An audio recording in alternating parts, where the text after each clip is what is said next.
Donc, ma première intervention a trait aux crises et changements climatiques, et vous allez voir que ça fait écho à certaines choses qui vous ont déjà été présentées en ouverture de la matinée. Et donc moi, je vais me focaliser plutôt sur les impacts potentiels au niveau de la Wallonie.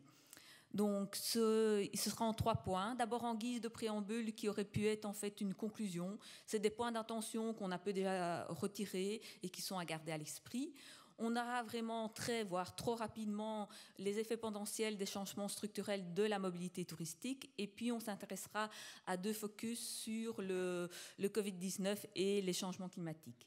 Alors, le début du XXIe siècle, il a été très fécond en crise. Je vous en ai mise quelques-unes, qui parfois étaient lointaines et donc il se passait quelques années entre l'une ou l'autre. Et puis, bardaf, les 2 dernières années, la Wallonie a bien été impactée par la pandémie, par les inondations. Et la crise suivante est déjà à nos portes avec on ne sait pas trop ce qu'elle nous réserve, mais certainement aussi de nouveaux impacts en termes touristiques. Donc, les crises, ce sont des révélateurs de tendances, des accélérateurs de tendances. Et donc, ce sont des choses qui sont généralement connues des techniciens, parfois des politiques, rarement de monsieur et madame tout le monde. Et donc, il y a une notion de temporalité dans les crises. C'est-à-dire qu'on a une incertitude quant aux conséquences durables sur les imaginaires, sur les pratiques, qu'elles soient individuelles ou collectives, ou sur les façons de faire des techniciens. Et donc, plus une crise dure, plus ses effets seront durables dans le temps. On a aussi ces crises, elles ont mis en exergue le rôle de l'aménagement du territoire. Elles les ont mises en débat et les conséquences des politiques qu'on a eues il y a déjà quelques dizaines d'années sont parfois seulement visibles maintenant.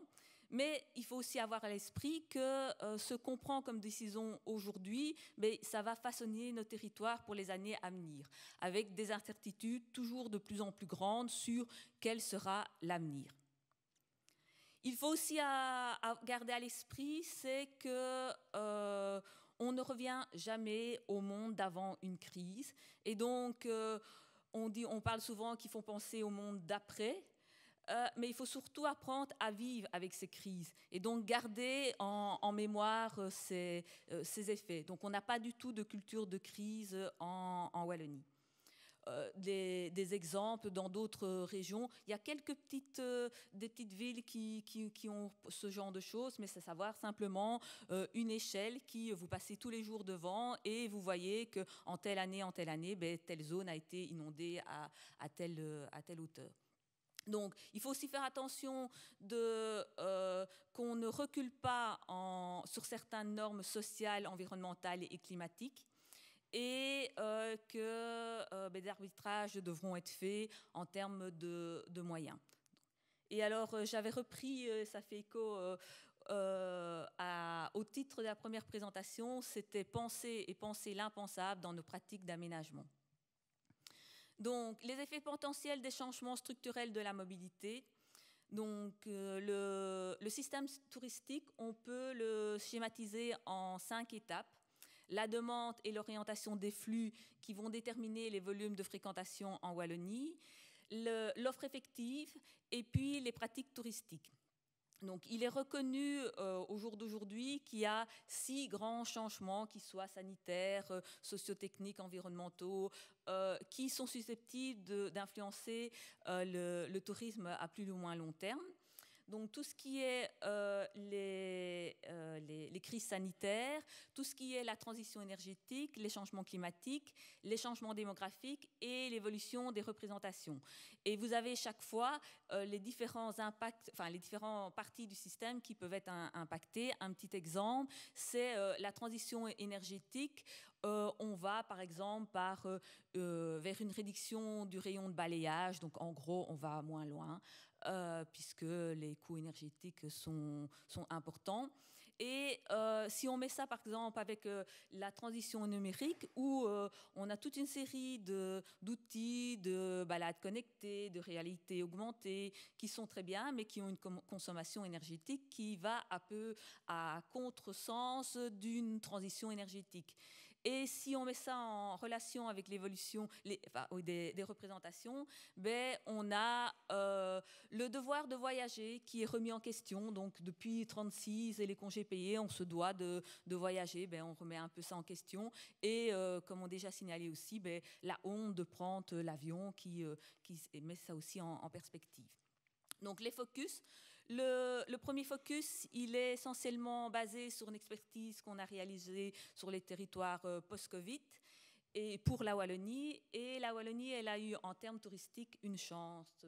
C'est qu'elle a une très faible dépendance au marché moyen et long courrier. Quand on regarde les chiffres avant la crise sanitaire, elle a aussi, sur le marché belge, une marge de progression qui est très importante puisqu'il y avait peu de Belges qui passaient leurs vacances proportionnellement en Belgique et en Wallonie.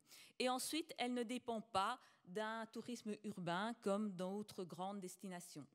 Donc, quand on voit les impacts que la crise a eu au niveau mondial pendant le Covid et sur la Wallonie, qu'est-ce qui a été mis en évidence? C'est évidemment un arrêt dans un premier temps, puis une diminution très forte de la participation au tourisme et au voyage professionnel.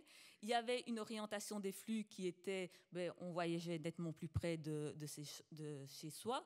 En termes d'offres, dans certaines régions, on a vu des faillites, des reconversions, voire une diminution de la production immobilière. En Wallonie, ça ne s'est pas encore fortement marqué par rapport à d'autres territoires. Ça va peut-être seulement arriver, mais bon, voilà. Et en termes de pratiques touristiques, mais il y a eu évidemment l'évitement des lieux fréquentés et plutôt aller dans des endroits, que ce soit en termes d'hébergement, que ce soit en termes d'activités de plein air, où on avait une certaine maîtrise.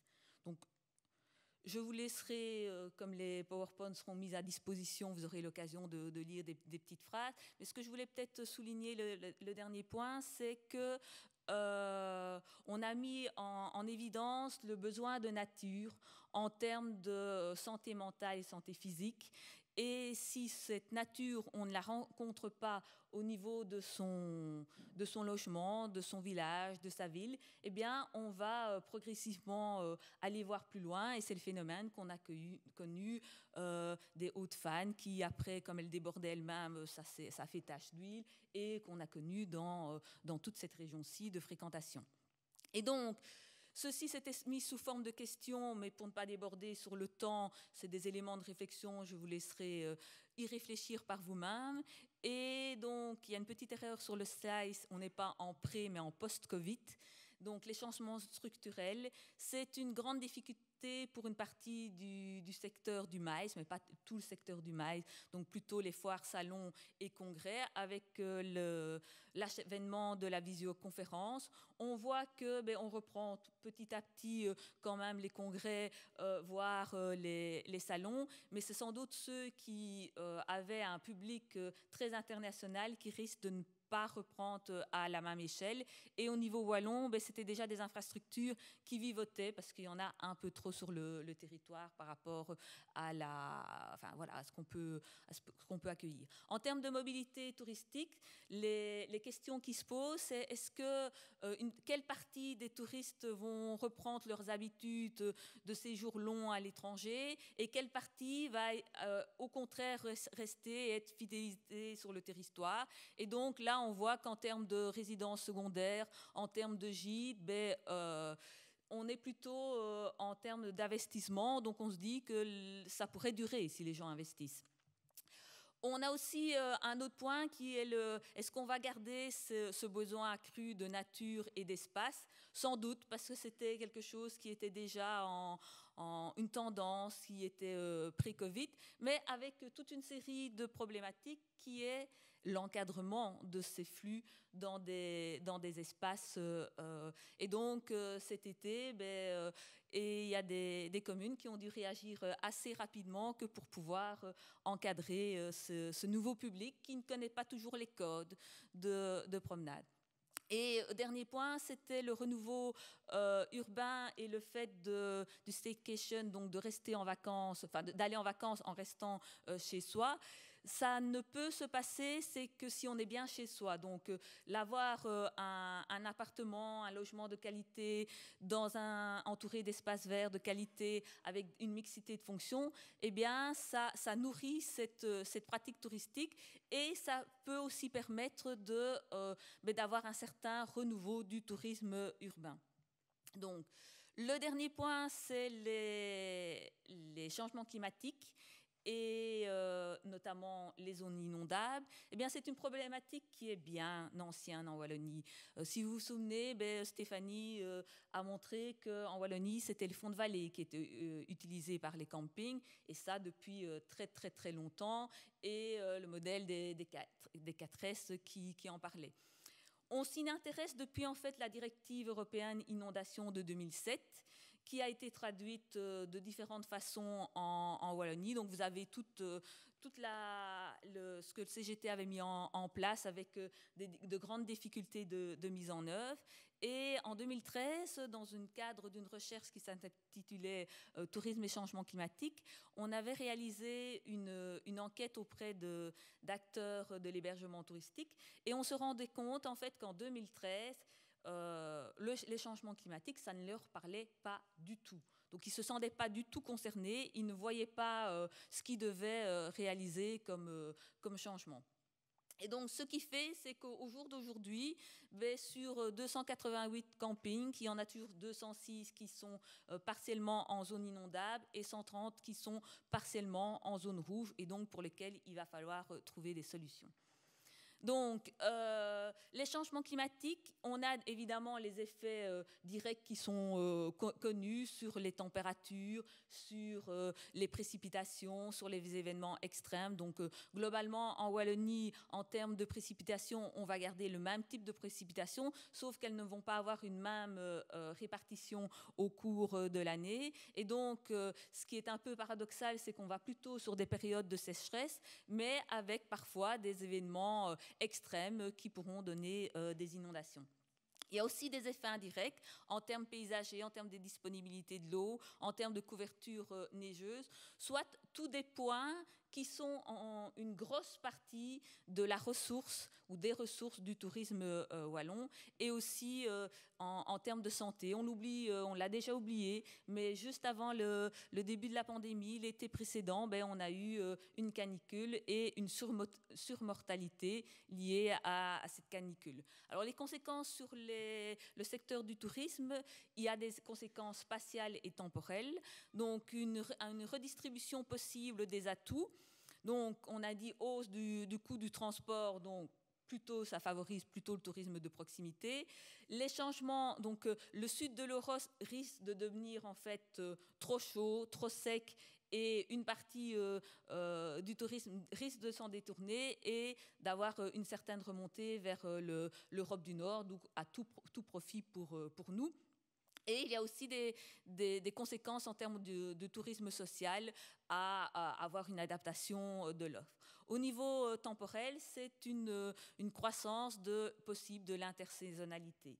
Et donc, on voit qu'en termes touristiques, les conséquences des changements climatiques ne sont pas nécessairement négatifs au niveau wallon. Donc, un peu plus technique, on a réalisé dans le cadre de la recherche, et je crois que je ne l'avais pas mis en évidence, je vais vous le montrer. Voilà, si vous êtes intéressé, donc il me reste un slide, donc ça va aller. Hop. Donc, c'est qu'on a étudié la sensibilité des différents milieux aquatiques, rural, urbains, en fonction des différents types d'aléas, et si c'était ils étaient plutôt vulnérables ou si c'était une opportunité. Une série de recommandations qui ont été émises. de nouveau, pour chaque type d'aléa et de thématique. Ma dernière slide, c'est pour en fait vous renvoyer vers vos communes. Donc, il y a une circulaire relative à la constructibilité en zone inondable qui concerne pour tout ce qui est, je dirais, les acteurs du monde touristique. Ce sera plutôt à court terme au niveau de la composition des permis d'urbanisme, soit pour des nouvelles constructions, soit pour des transformations, où il va devenir quasiment obligatoire quand on est dans des zones d'aléas moyens ou forts à faire appel à des professionnels. Il y a des cycles de formation qui sont en cours et au niveau des communes, ça s'est déjà passé ici le 10 mars. Donc je vous renvoie vers eux pour plus d'informations et n'hésitez pas à y aller en amont, sinon vous risquez d'avoir des surprises.